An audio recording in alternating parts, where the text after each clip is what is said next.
Welcome back to the Chasing Common Ground podcast. Today's episode is special because I'm recording it on this day because one of the most biggest fans of the show from the time it was the lifestyle chase to the time that it was Chasing Common Ground, not because of the period of time that this person has known me, but because of the volume of content that she has consumed.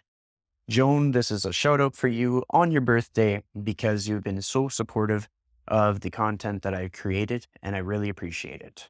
So we are going to be going over some of Joan's questions in this episode. In some cases, your experience will be enhanced by watching it on video, either on YouTube or on Substack, but you should be able to follow along on audio as well if you are listening on Spotify or Apple Podcasts. We're going to start off with the first question, which is what are some differences between gyms and how can someone choose the best one for their goals?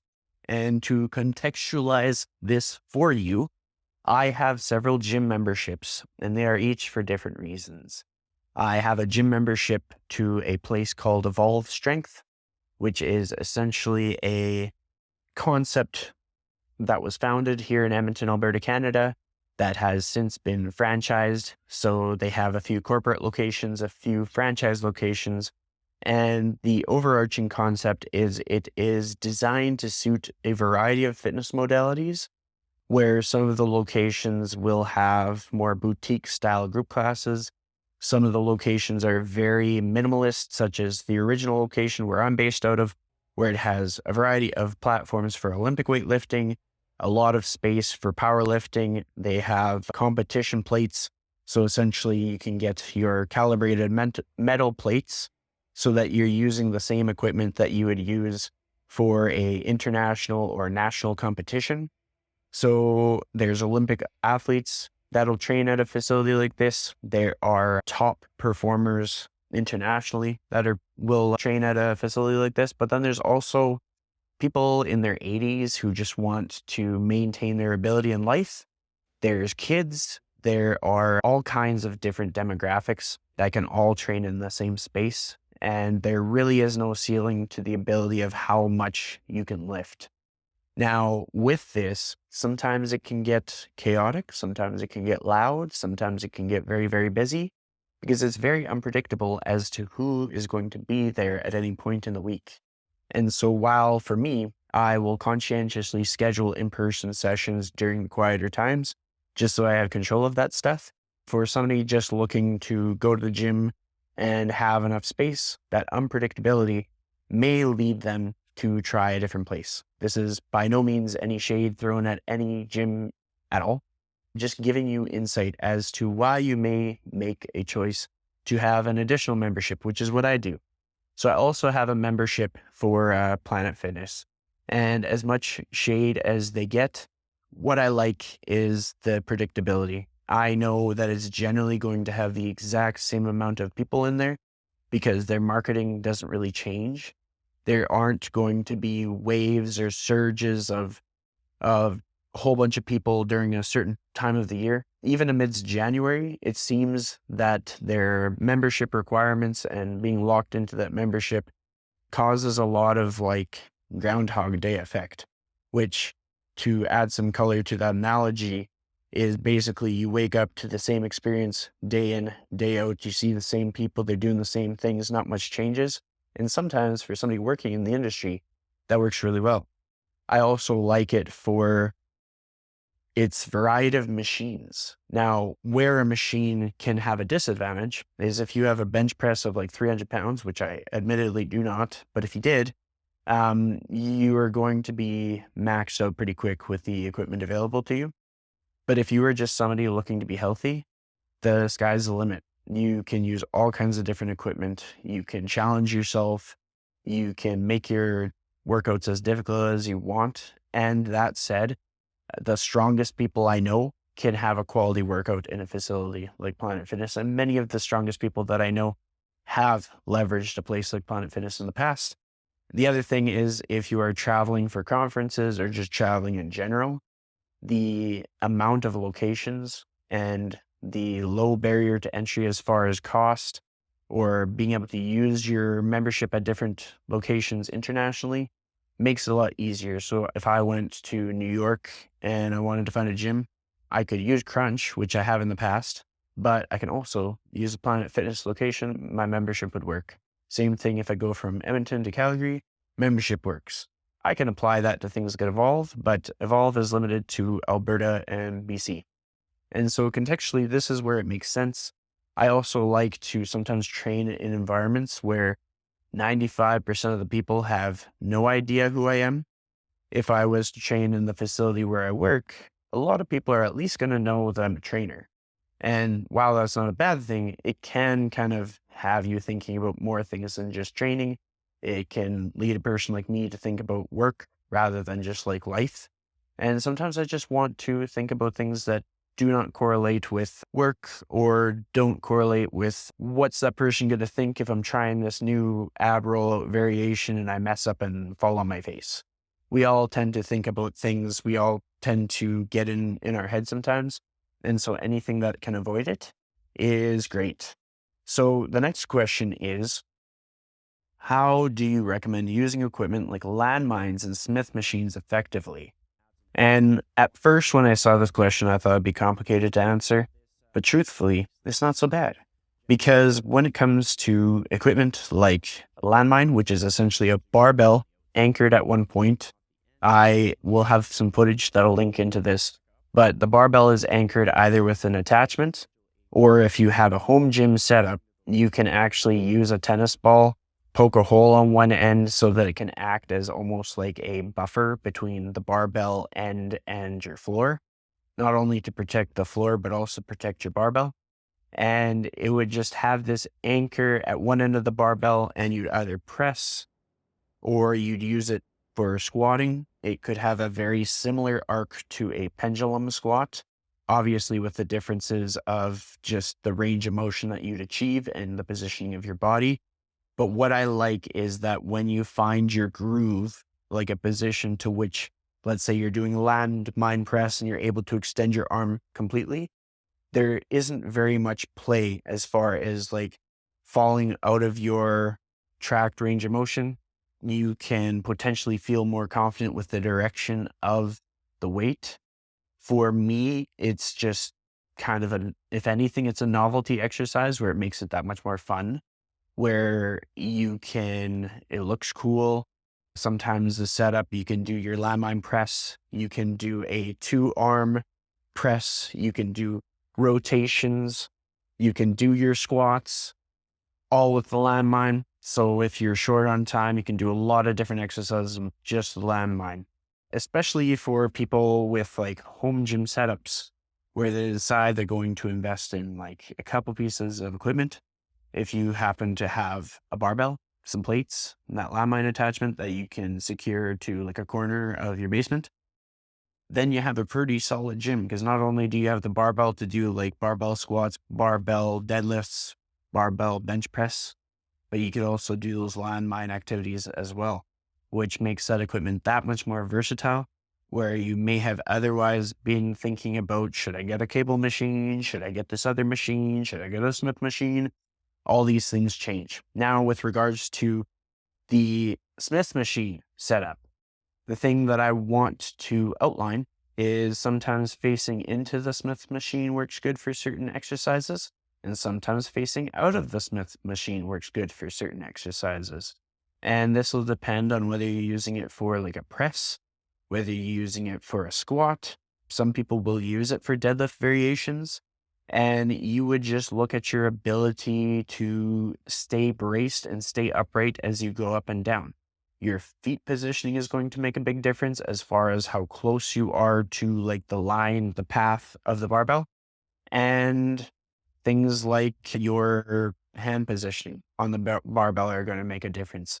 You can obviously place your hands more narrow and neutral, or maybe a bit more wider, depending on the exercise that you're doing, whether you're doing a front squat or a back squat.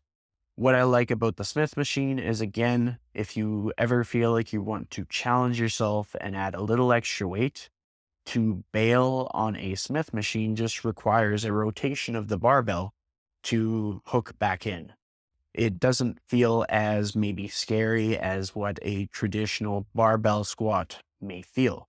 That said, if you find yourself having to do a Smith machine exercise of any description, just know there's always a lot of different ways to do the same thing. For example, if you went into most Planet Fitness locations, they might just have one or two Smith machines, maybe one. Some Evolve locations might not have a machine. Some do, some don't. So depending on what gym you go to, you may not have that equipment available.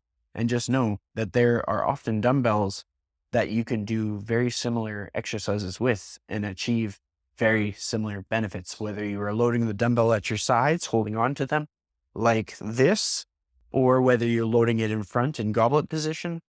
All those things play a role in your ability to stay consistent with your goals, which brings us to our next question as we go along here. So, what makes static lunges a valuable exercise, and how can someone ensure good form? So with this, I'll get a bit more interactive. Static lunges, like all exercises, are good if they're an exercise that you're likely to do consistently. So I'm going to change the angle here just to help you out a little bit so that you can see the floor. Because what I like to do is I set up the static lunge from the floor and I go up. We will just bring the camera back a little bit.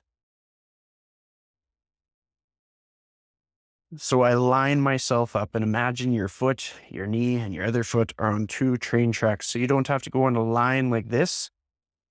You are hip width apart with this knee and where this hip would extend, as if you're drawing an invisible box. From here, I like to cue just a reach down. The purpose of this reach is to get your ribs stacked over your hips so that when you inhale, it fills up your whole chest, basically your thorax, and doesn't fill up your belly and doesn't feel constrained like you can only inhale so much. From here, I have my front foot planted.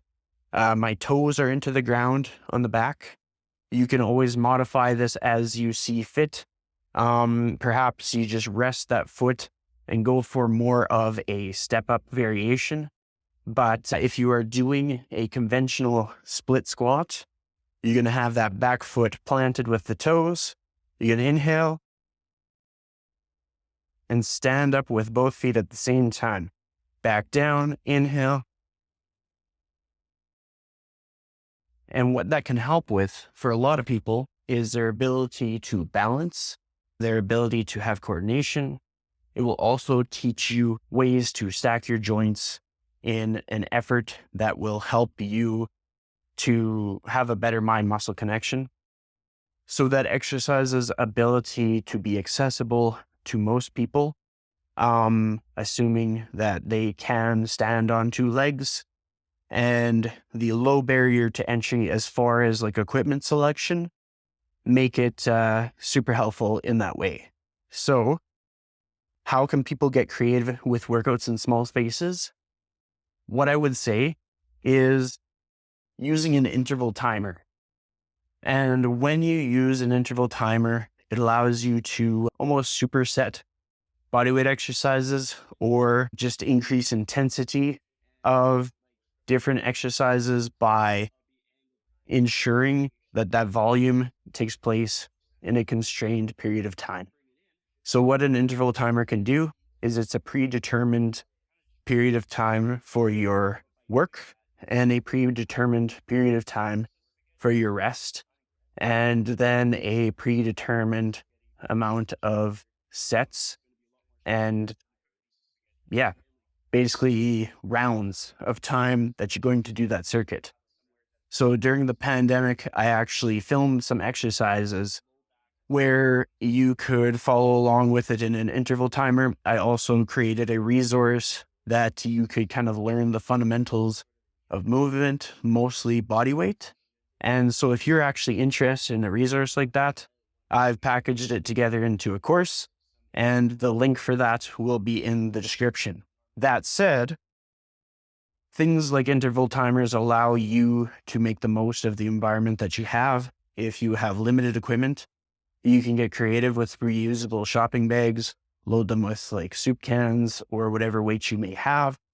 You can also, if you have like a water cooler with like a water jug that you fill, you can use the water cooler jug as a weight. Just give it a bear hug and stand up and sit down with a water jug. So we have to keep in mind that there are so many different ways to do exercise. It doesn't have to be with the fancy equipment. Sometimes it's just a matter of getting the work done in the period of time that you have. Sometimes it's about ramping up the intensity by doing more with less time, assuming that you are at a level where that's sustainable. What I can tell you is there is a level of intensity, and you'll know it when you encounter it, where if you decided all of a sudden you've never worked out in your life and one day you're going to work out for 3 hours straight, that would probably affect you in a negative way. But if you've never worked out in your life and your very first workout is going to be 20 minutes, you can totally do that. And that is featured in the video exercises that'll be linked in the description. And so if you are looking for more resources or you're curious about this stuff, it's going to be in the show notes and it's going to be in the YouTube description. So now we are going to talk about jiu-jitsu and self-defense. Because if you've known me for a while, at least 2 years, even if you've known me for longer, you will know I am now a blue belt in Brazilian Jiu Jitsu. I train out of Frontline at Shoutout Park. So shout out to them. Great community, great people. You get to meet all kinds of different people from all kinds of different career backgrounds, different personalities, etc. And everybody's kind of coming for a better goal, a common goal of bettering each other. And it's cool. Like we could all have like different lines of work. We could have different home lives. We could have different personalities. We could have different experiences, but we're all showing up to the mats with the goal of helping each other improve, no matter how messy that may look sometimes. Sometimes it takes a long time to learn a lesson. You can be submitted day in, day out, day in, day out. And where the average person might think, well, I don't like losing. A positive kind of forward-thinking person that understands the value of lessons will just be like, I'm going to go back and I'm going to collect more lessons. I'm going to see how that transfers to the rest of my life. And that's kind of the cool thing about jiu-jitsu, where it comes down to like self-defense, what I would say, because when it comes to altercations or conflict or anything, if we have the opportunity to de-escalate, I think that is really important. And if you want to learn more about self-defense, check out my episode that I did with Randy King. You can look at that through searching on my YouTube channel, searching through the Substack, or searching through your favorite podcast platform. But he is an expert internationally on the art of self-defense. And the other thing is that just like having that confidence to know that somebody, bearing in mind that they don't have an actual weapon like a gun or a knife, but knowing that they can't hurt you because of your skills in self-defense to keep yourself safe, that alone is worth the price of admission. Like if you were to take on something like jiu-jitsu for a period of several years, the amount of confidence you gain in knowing that you can keep yourself out of harm's way, even if you are not imposing violence on somebody else, is incredible. So the next part of this question was, what has consistency in martial arts taught you? And how can someone stay motivated to train? I was lucky that I went into martial arts with a background of knowing the value of lessons, knowing that nothing's going to work out perfectly the first time. You could probably go back through my podcast and hear about things that seemed like they were going to come together, and then you realize that it didn't quite come together and maybe I had to pivot. And you've probably heard me promote things that I was really excited about and then they didn't work out. And I think we can all relate to times when we got our hopes up for something and then it didn't happen. And we could either just quit and walk away, or we could look at the situation, what was in our control, what we could be grateful for, and we could capitalize on that. And martial arts is a lot like that, because the timing of a promotion is not always the way you think it would be.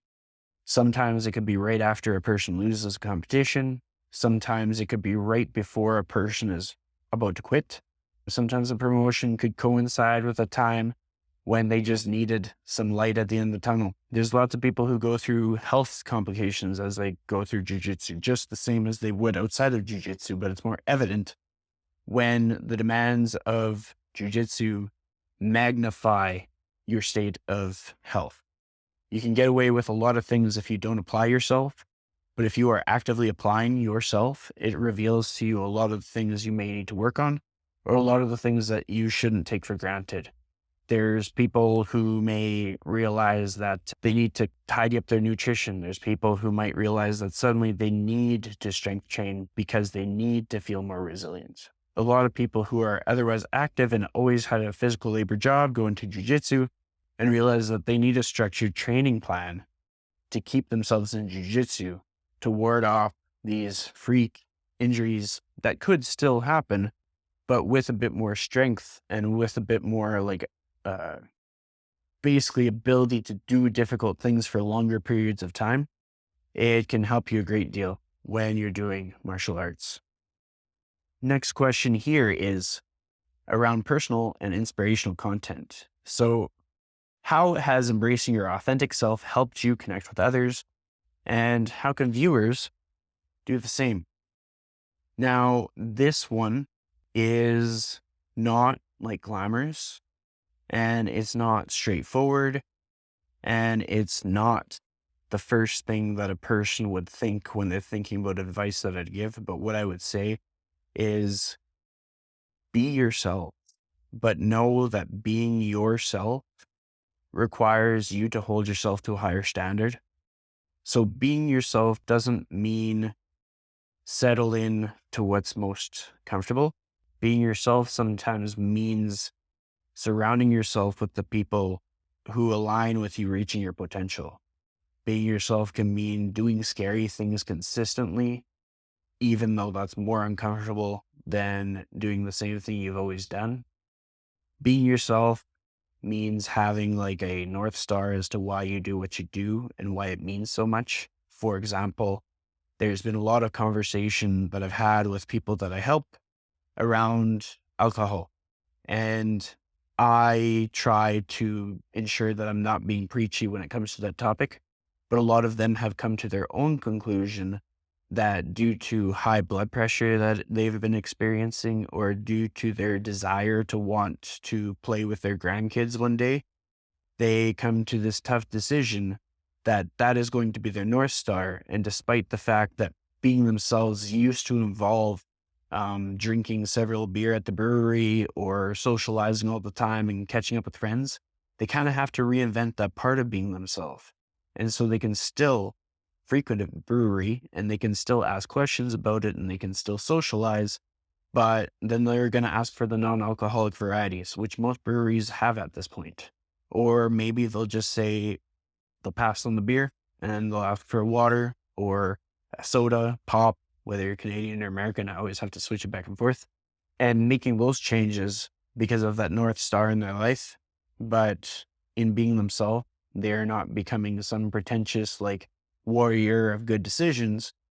They are more so figuring out what it was about that activity that meant the most to them and being more objective of what's in their body's best interests or what's in their goal's best interests. Like some people, without any hesitation, will say that they'd rather live a life into their mid-30s and just make the most of things than meet their grandkids. And that is absolutely their agency to make that lifestyle choice.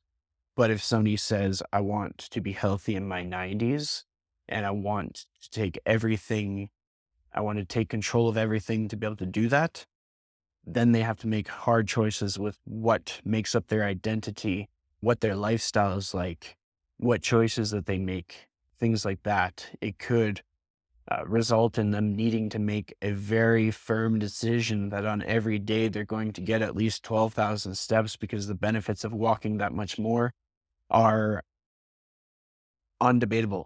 Like you can't question whether walking more would be good for you or not, because the research, the evidence supports it being good for you. And it doesn't mean that you have to do it all indoors, doesn't mean you have to do it on a treadmill, doesn't mean you have to be super crazy about it, but does mean that if you found a way to fit more walking into your lifestyle, that you would benefit. And if your goal was longevity and health, then you would be aligned with your goal rather than detracting from your goal while thinking that you were simply being yourself. So that's kind of the nuance of that. And then I am asked in this question list to share a personal story of resilience and the lessons that I've learned. So on the topic of basically learning what being myself looks like, I have learned to be more discerning as to what it is people look to me for. Like, why do people gravitate into my world? And understanding that I don't need everybody to gravitate into my world, but I do need specific people to gravitate into my world. Me being very ambitious, very deep thinking, somewhat introverted, I need social connection. I need to talk about the existential things, no matter how fun or uncomfortable they may be. But I talk about them in the right moments, in the right settings. And in doing that, I need to do things like have campfire conversations or go on long walks with people so that it's the right environment, right time. That's where I benefit from some of my podcast episodes where I ask tough questions of people and they give me very real answers. And if they give me not real answers, it impacts me. And I feel that. And because of that, I've learned to discern between the connections that are made that feel empty and the connections that are made that feel whole and feel that like I am a better version of myself for having that connection. So the lesson comes down to there was a period in my life in my 20s where I felt that I was surrounded by connections. But when I relay what was the formula for that connection, it was largely partying. And so I could connect with anybody if we were at a bar and there was beer. I could connect with anybody if it was a party where everybody was drinking as much as they basically could. And where that felt like connection in the moment because you're surrounded by bodies and you're surrounded by people talking, like just people near you, people giving hugs, people exchanging conversation, people having fun, laughing, enjoying life. You realize that there's no real life elements to that. And where I started to get more and more clear on that was when I travel with friends. And I have to give shout outs to my friends, Jeff and Dustin. And I know that a lot of Jeff and Dustin's, but these are very particular Jeff and Dustin because they are two people that stand out in my life for encouraging me to go on trips and travel, where I was able to deepen friendships and be able to really understand like why I get along with these people, what it takes to nurture a friendship. Because if you spend every waking hour with a friend, you're going to figure out what tests you, what tests them. You're going to figure out what's important. You're going to figure out like personality quirks and differences and how to complement them rather than amplifying the differences in their personality versus yours. So to be more clear on that, everybody's going to be different no matter how much we like them. And so if you are able to find ways that their differences can enhance your life, then that not only will better them, but it'll also better you. So if we go into different connections, understanding that some people are going to be more chatty, some people are going to be less chatty, some people are going to really like watching sports, and some people are not so much, but maybe they like taking pictures of birds, and you just embrace all of these different elements of people and find ways to connect with them in their element. Your quality of life improves, their quality of life improves, and most likely what you embrace in them, they will reciprocate and embrace in you. Very similar to how I'm probably not everybody's cup of tea, and not all of my episodes, the entirety of them resonate, but people are able to pick out what does, and they speak to it, and they encourage me to kind of keep it going. So on the next question, It is reflecting on career transitions. What inspired you to move into fitness, and what advice would you give others considering a big change? Multifaceted, and it kind of came down to a multitude of things. One of those things being that I had a relationship that ended, and it made me look more at myself and what I could be doing better, and perhaps where I was falling short with regards to when I would have conversations with that girlfriend's parents, with her family friends, and they asked me what I did for work. I was never proud of what I did for work. I worked in a warehouse. It felt so monotonous. It felt like I was selling myself short. But at the same time, I was doing it because I thought that I had to make a certain amount of money to reach a certain level. And I thought that then I had that relationship. So I was checking all the boxes of just being an adult. And I had seen so many people follow that path, and it seemed like the right path.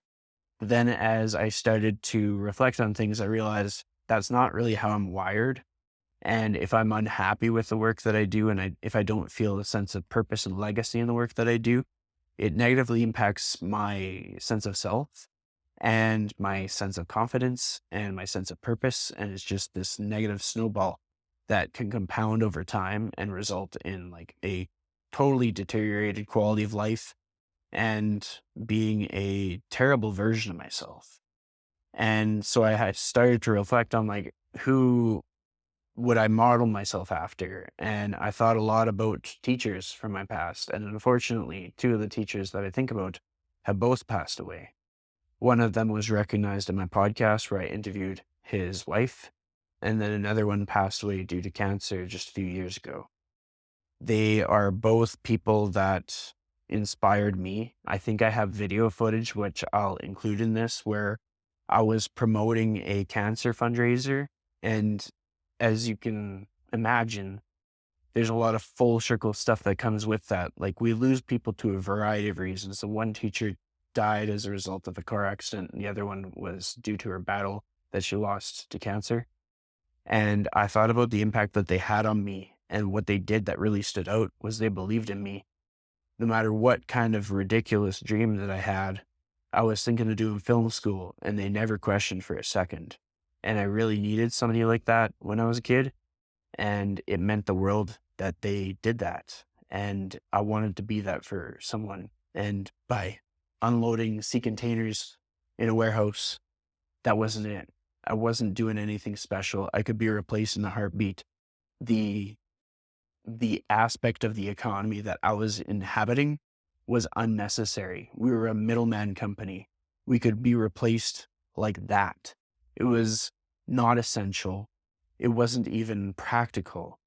It was fluff in the economy that was created just out of convenience, where sometimes you have an essential service and there is no other way to deliver it. The manufacturers of the steel and of the fittings and of the flanges could have shipped directly to the end user, but instead it went from company to company to company to company to company and then to the end user. There was no qualifications. I didn't have any kind of like special ability, special apprenticeship, special skill. And where I probably would have made a better salesman than a warehouse person, I also felt like that wasn't even something I could do, because when I suggested it, it often got shot down. And because of all of that stuff, I realized that I needed to make a change, because if I wanted to be anything like these role models, these teachers of mine, it wasn't going to happen in that warehouse. And so it grew to the point where I hated that job so much that I was willing to do anything, no matter what it took, to never go back again. And so despite the fact that I didn't get hired by about a dozen gyms when I started my fitness career, and despite the fact that the first gym I worked at closed 8 months in, and then after that, the pandemic happened and shut down all the gyms and made it so that the only way I could train people was in a park where we were like 3 meters apart from each other. Despite all of that, and the fact that a lot of people told me to leave the industry and go get a teaching degree or go back to the warehouse with zero hesitation. They didn't even think about how working in a warehouse made me feel. It was just a matter of people not seeing the potential of who I could be if I really applied myself. And then I realized in that path, in that journey around the time of 2019, 2020, that if anybody was going to believe in me, it had to be me. And so, all that to say, if you feel this similar sense of just deadness in your career and you really want to make a change, then the only person that's going to matter in believing in you, even if you have an absolutely amazing, stellar support network around you, the only person that's going to matter in believing in you is you. And it's just so important because it's not going to go the way you planned it. It's not going to go perfectly and it's not going to be linear. And even if you do everything right, it's not going to work. And so you're going to find a way to keep going no matter what kind of bad luck you may have, and no matter how much it may shatter you to your core where you're like, I thought that I did everything right. Why isn't this working? And no matter what stress you encounter, these things are super important. The next question is, what are some fun winter activities you enjoy and how do they support overall well-being? I think one of my favorite, and this is what I would say is underrated, my favorite activities during winter is actually snowshoeing. Part of that is because the accessibility and the fact that I can do that with my parents, even as they age, and the functionality of it in the sense that it requires you to take bigger strides. And so as you challenge not only yourself, but the people that you care about to take bigger steps, to be stronger, to have to be more stable from step to step, but also having those constraints in place that keep people safe, where your ability to be balanced with snowshoes as long as you don't trip on the snowshoe is far greater than if you have like a small surface on your feet and you're in snow, plus your ability to kind of stay safe in deeper snow, because either you're going to make a big footprint or you're going to be further on top of the surface. It's kind of funny because like there's probably about a 60 to 80 pound difference between myself and my dad. So we can walk on the same snow and he'll float on top and I'll just sink right in. So it just kind of depends whose footsteps you want to walk in. You can either skim the surface like him, or you can walk through big, deep holes like myself. That said, when you make a big hole with your snowshoe, it just means you have to be that much stronger to keep walking forward, which makes it a great workout. And it can often be very scenic. There's lots of snowshoeing opportunities in any like mountain national parks, as long as you're playing by the rules and following any guidelines or warnings, because obviously you want to be cognizant of any rules that say don't go there, because if it says don't go there, there's a reason for it. That said, snowshoeing is great. Skating outside is great, whether it be for pond hockey or just putting on some skates and doing a few laps. All these things are exciting, and those will be winter activities that I think are great. Now, when it comes to a day of nutrition for me, I am very basic. I leverage sandwiches a lot. My rules for a sandwich is I like it to, at the very least, be whole grain, meaning that the fiber sources of that bread are the least processed possible. In a perfect world, I would have Danish rye bread every day.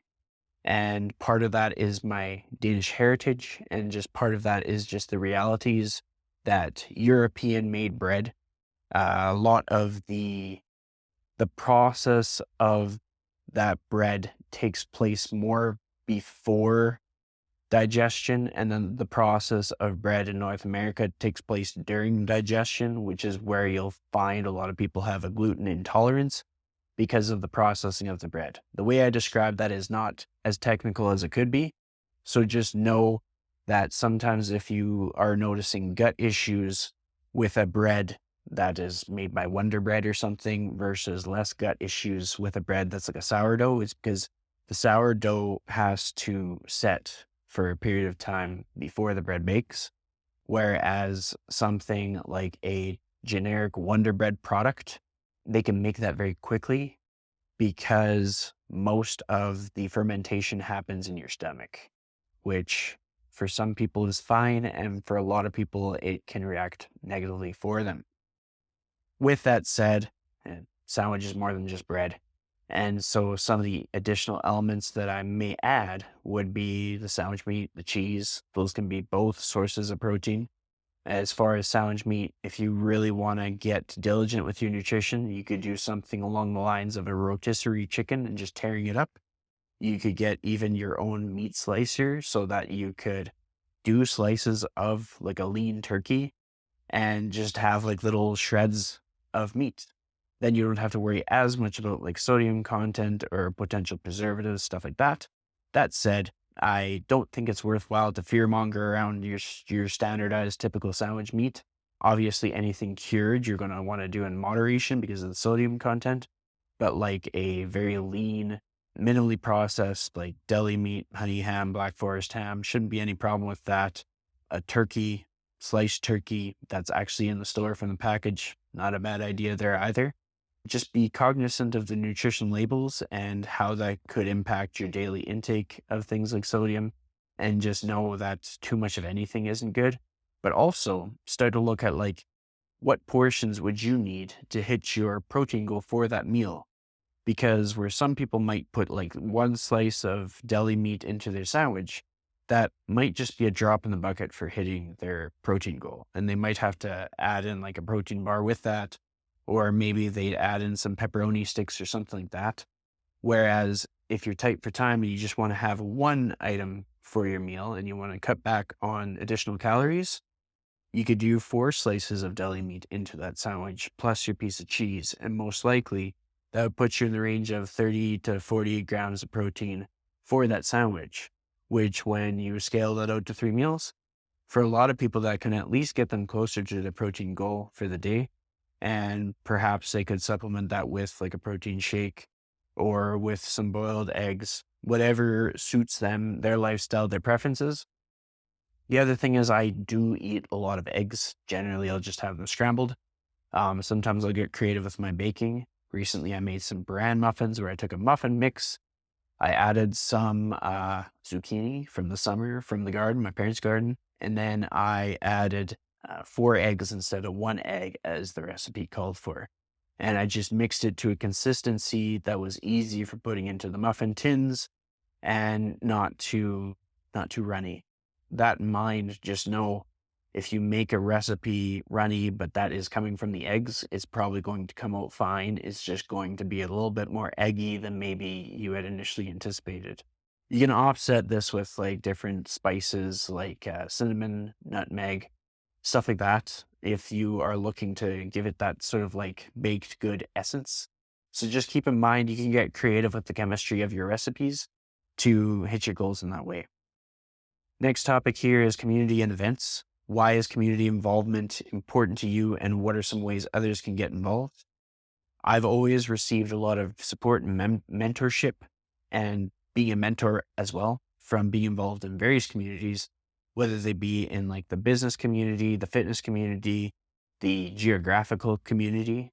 I've watched my parents benefit similarly within their church community. And if you don't have a church community, I think it's important to find a community that kind of resembles a church community where you're thinking about more than just yourself, where old people and young people can come together, where there's a mission beyond just like personal gain, and where you can have tough conversations where when you maybe have to go to the hospital, so even if you have like a church community, I think that's a great one.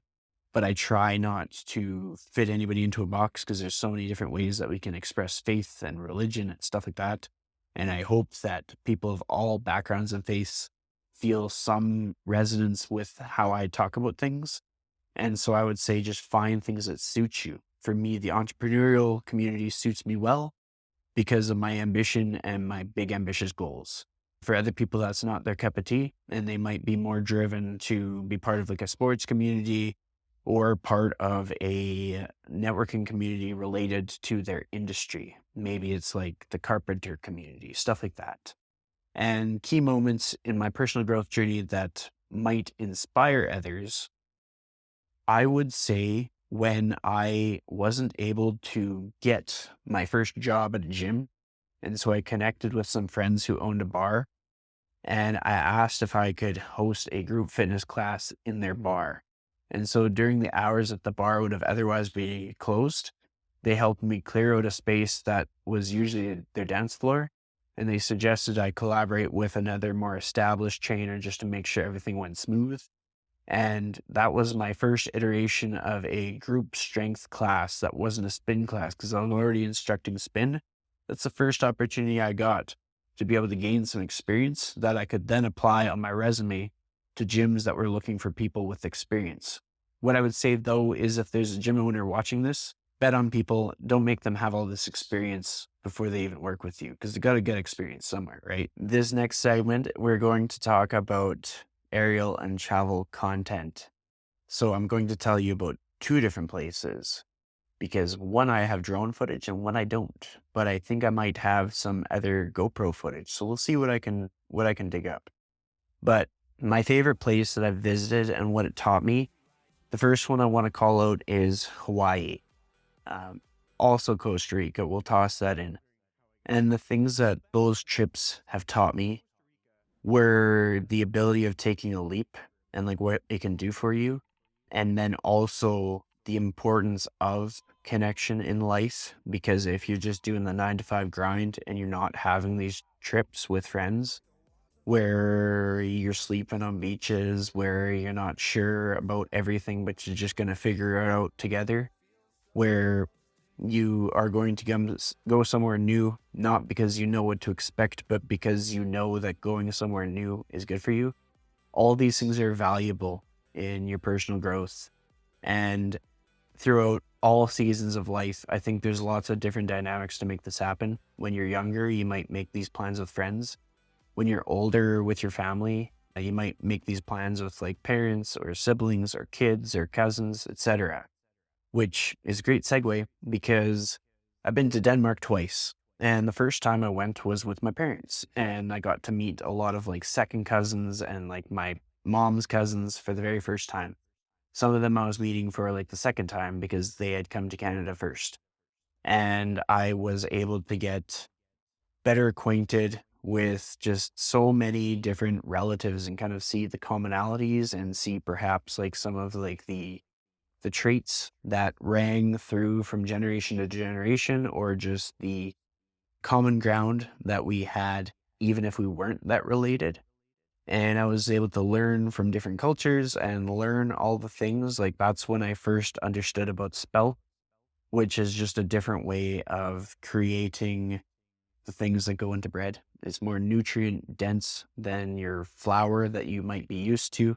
And it is by all means more helpful in keeping people on track with their goals. It's just spelt isn't widely available in North America. And that's where I started to really understand the differences in geography and how that impacts our nutrition and health, but also the impacts that globalization has. Because there's a lot of books that go into the fact that like societal influence on different countries can also impact the demand for different foods, where you might look at a nation like Brazil, where a lot of their food would be very nutrient dense, very filling, perhaps maybe bland in comparison to what a person might see on the TV and billboards in the US, but it's what has worked for them. But then somebody gets on TikTok and they're influenced by all these different people and they see a video of somebody eating a certain product. Maybe it's like a fruit roll up, or maybe it is like a certain cereal. And it's by no means to demonize those things, but it's kind of the influence of seeing somebody that you admire doing something and then you doing it too. And then when you can't find it in your country and you're demanding for it, then all of a sudden all these real retailers are going to bring it to market. And when you're having one thing instead of the other, it results in the other thing no longer being viable from an economical standpoint. And so in traveling, I got to see like what difference it can make when you market the right things properly. And from a zoomed out standpoint, if you want to impact change, you basically have to reverse engineer following the money. A lot of things trace back to the influence that money influence has.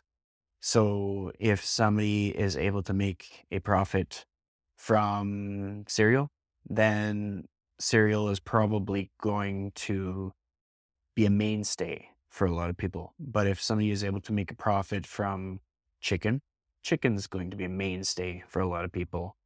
An example being that Costco has a lot of healthy products and they found ways to make profits from that, whether that be from the capacity to which they can order things because of their multitude of locations, or their ability to save money on marketing because their membership structure brings people back in without giving them a reason to come back in other than the fact that it's Costco.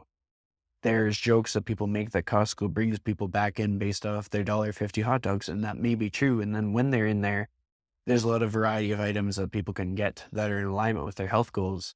Whereas if you had chosen maybe a different store, there might not be the same variety. Let's choose gas station, for example. Trying to find healthy choices based off the limited selection of a gas station is not going to be that easy. It's not impossible, but you're going to be left with maybe limited fresh fruit, an abundance of processed options, or options that have like an extended shelf life because they need to, because it's a gas station. On occasion, you're going to have some freshly made sandwiches, so that could be an opportunity to capitalize on. You're often going to have protein shakes or some equivalent, some protein bars, and there's usually going to be some beef jerky, which I think is an underrated item. And also, we can't neglect how powerful water is. If you're going to hydrate with something and you have the option of water, water is going to be the no risk, no negative, no downside option. Of course, flavored water is more yummy, but if you ever want to remove the decision fatigue, just choose water as your go-to hydration. Now, there's a follow-up question, which I need to check on here, and it is, so the next thing is, do I have a motivational or fun campfire story that resonates with your audience? I'm just going to kind of share a little snapshot of my past life when I used to be a camp counselor for 4 summers. And the reason I'm highlighting this is how essential that was into who I became as a person, because that was the first example of me understanding that I could be myself and that I'm a little bit weird and that I'm a little bit creative, but in doing that, I could achieve great things. And so it's what allowed me to not compare myself too much with other people.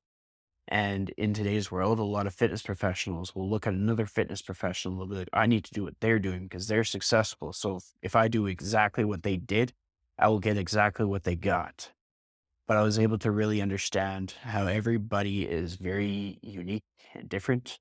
And if we tried to be someone that we're not, then it's not going to work the way that we may have wished it to work. And so we might as well be the best version of ourselves. And albeit that may be a version that includes quirks and things that aren't perfect and things that require a bit more patience from people. But if we are ourselves, then we'll be able to go the furthest in life. And so the campfire story that I'm going to share with you is quite often we would do these campfire skits. And we had a lot of funny things that we did. There was different campfire songs that we would make, whether we just made up the words or used words that already existed. Maybe we'd use like classic campfire songs. Maybe we'd use a popular pop song and rewrite the lyrics. And sometimes we would just use the pop song as is because it was just something that made the kids think that we were cool, like we were rock stars. That was kind of a cool feeling. But one of the things that I was very much known for was the Oreo, Oreo, Oreo cookie song. And the way this worked is you would say like the main line, and then every time you repeated it, you get louder and louder and louder and louder. And I just loved being as loud as possible. And I felt like there was no limit to how loud I could be.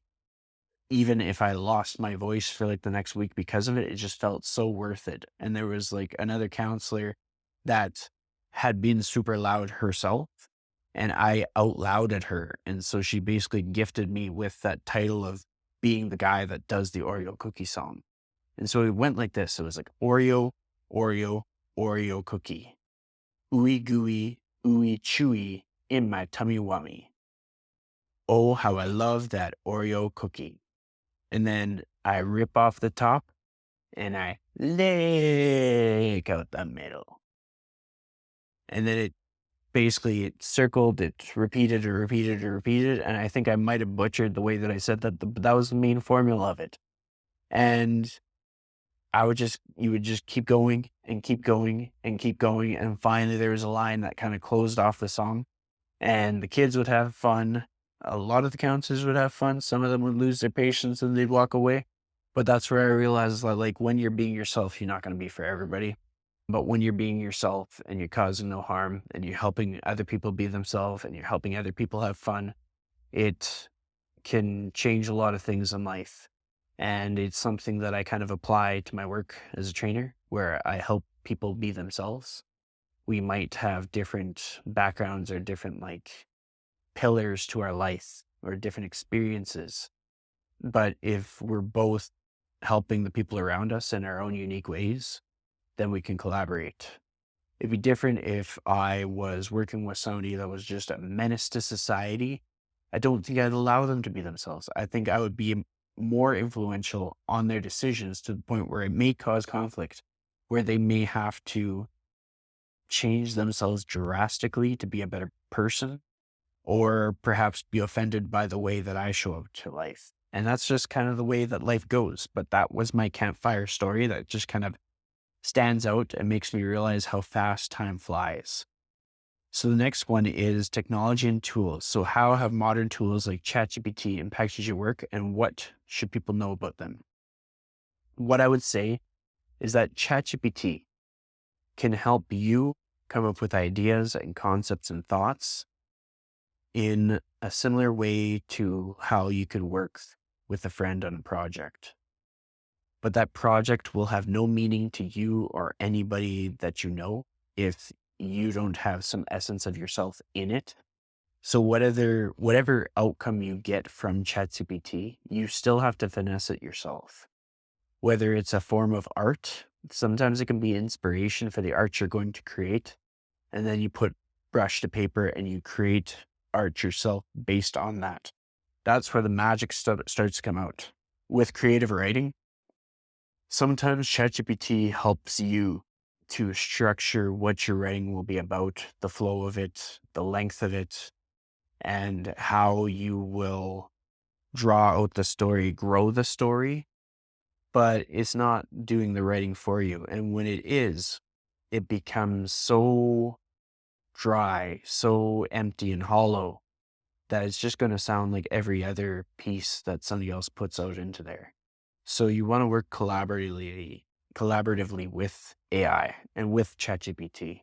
And the ways that I do that is essentially Joan had asked a whole bunch of questions from me for this episode, and I took screenshots of it and I uploaded it into my ChatGPT, and I got it to curate these questions for me. But the way that my being is in the answering of questions is that I am just off the cuff answering them based on my current state, my current experience, my current mood, and you're just getting me real. No filter, no rehearsal. This is the first time I've answered these questions. I've had to change the battery a few times, but other than that, this is raw, unfiltered me as I am on this day, January 16th, 2025. So when you look back, you're going to see that version of me. And the only influence of ChatGPT was the structure of the questions to keep me organized and on task. The next question is, what pieces of advice or wisdom do you find resonate most with your audience? I have collected a unique volume of experience and conversations that nobody I know has. And when I start to own that and share that with people, that seems to resonate, whether that be career transition, whether it be my travel experience, my job experiences. I've done a lot of neat little marketing jobs where I marketed for companies like Canadian Tire, Supercuts, ironically, things like Superstore, Mobile One, Shaw. I've done work with a fitness magazine. I've been a spin instructor. I've worked in a warehouse for 5 years. I've worked in sporting goods. I've worked for Lululemon. I have worked in web design as a self-employed person. I have done multiple editing projects. I've interviewed professional athletes. I've interviewed really notable people with like millions of followers. And all these life experiences are probably what I'm bringing to the table that resonate the most because it's what makes me the most unique. And so I'm learning to leverage that, not thinking of what I've done as mediocre, but realizing that what I've done actually stands out in a world where it feels like there's so much noise that I think the only way to stand out is to be yourself. And finally, some of the last questions we have are, what makes workout demonstrations resonate with people and how can viewers benefit from simple exercises? I try not to be too technical with it. I'm not explaining workouts to my colleagues. I'm not trying to explain what is the right way to do something, what's the wrong way to do something. I'm just giving people as many ways to do something as possible so that it increases the likelihood of them staying healthy and fit and strong for as long into their life as possible. Knowing that their abilities, their range of motion may change, their mood may change, the time that they have in the day may change, their environment may change, the people in their life may change, all these things might change. And so my ability to give people grit and resilience and that connection that you need to stay the course in life, I think is the most important to me. And so sometimes my workout demonstrations may be imperfect. Maybe they may be a little quirky or wordy, but if they resonate and if it keeps people on track, then that's what's important to me. And lastly, how can someone get innovative with fitness setups in their home? There's an abundance of them. You will see them in all kinds of the videos that I show from time to time, but I would encourage you to not overthink it. Look for something heavy and use that. Even if it's a matter of like hugging that water jug, standing up, sitting down, or investing with 2 dumbbells, starting somewhere, getting 2 dumbbells that are maybe like 10 pounds each or 5 pounds each, depending where you're at in your fitness journey, or even just putting together some stuff with some lumber and getting creative in that way. If you are crafty or if you know somebody who's crafty, get creative. Start making your stuff that way if money is constraint. And if money is not a constraint, then there's lots of cable attachments. There's lots of very low profile equipment. For me, I have my Echo bike, which is a fan resistance bike, which just allows me to keep my conditioning in check, whether it's raining, snowing, cold, warm, no matter what the weather is, I have just fewer excuses. But with that said, this has been a really special episode, and I hope that you've enjoyed it. And if you have, definitely support me by subscribing on YouTube. You can also follow me on Substack. You can subscribe there too, where you'll get the episodes emailed to you. And rate me 5 stars. Leave a comment if you have any questions. And thanks for listening or watching. We'll catch you on the next one.